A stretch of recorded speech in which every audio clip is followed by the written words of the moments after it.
Atos dos Apóstolos, capítulo 11. Os apóstolos e os irmãos de toda a Judéia ouviram falar que os gentios também haviam recebido a palavra de Deus. Assim, quando Pedro subiu a Jerusalém, os que eram do partido dos circuncisos o criticavam, dizendo: "Você entrou na casa de homens incircuncisos e comeu com eles." Pedro, então, começou a explicar-lhes exatamente como tudo havia acontecido. Eu estava na cidade de Jope, orando.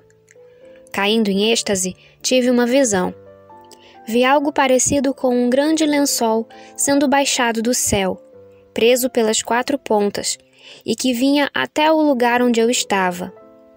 Olhei para dentro dele e notei que havia ali quadrúpedes da terra, animais selvagens, répteis e aves do céu. Então, ouvi uma voz que me dizia: "Levante-se, Pedro, mate e coma." Eu respondi: "De modo nenhum, Senhor. Nunca entrou em minha boca algo impuro ou imundo." A voz falou do céu segunda vez: "Não chame impuro ao que Deus purificou." Isso aconteceu 3 vezes, e então tudo foi recolhido ao céu.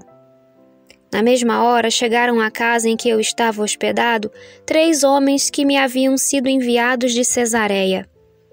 O Espírito me disse que não hesitasse em ir com eles. Estes 6 irmãos também foram comigo e entramos na casa de um certo homem.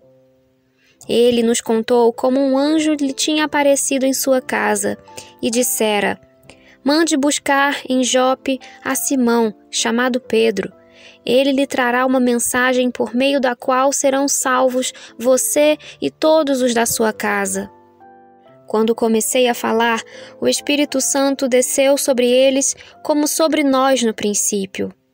Então me lembrei do que o Senhor tinha dito: "João batizou com água, mas vocês serão batizados com o Espírito Santo."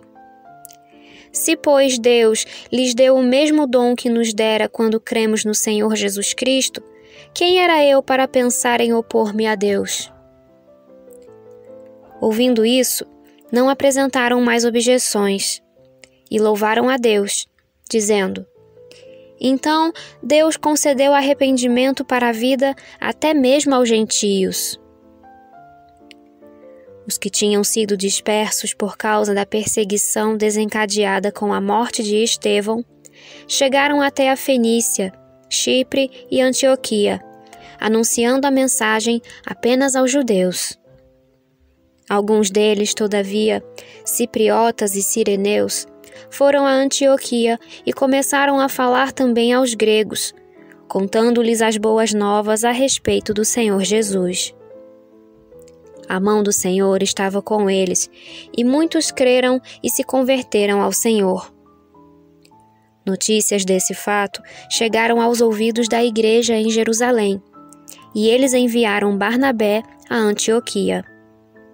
Este, ali chegando e vendo a graça de Deus, ficou alegre e os animou a permanecerem fiéis ao Senhor, de todo o coração.